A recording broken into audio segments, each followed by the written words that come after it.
while back, a customer came in and wanted us to install this Yeti Link expansion module to his Goal Zero power station. I was kind of excited because Goal Zero was the first solar generator that I ever had seen or heard of way back when. And so I was excited to work on this project.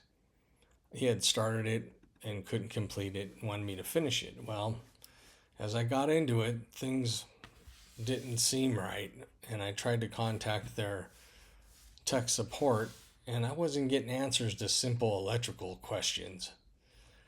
So I was very uneasy. I tried really hard to make this thing work, but if I can't hook up something and feel like it's going to leave my shop and it's not going to catch fire, and that was my concern. I was like, I'm afraid this thing's going to catch fire if I hook it up. So I bailed on the project, and I never bail on a project, but this one I did.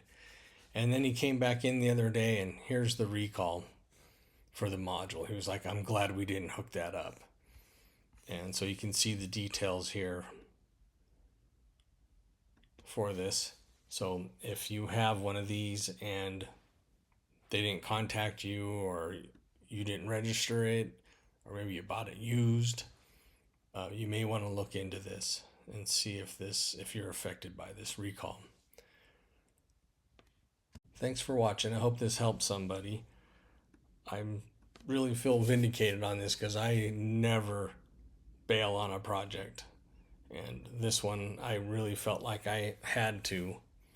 So thanks for watching, and we'll see you next time.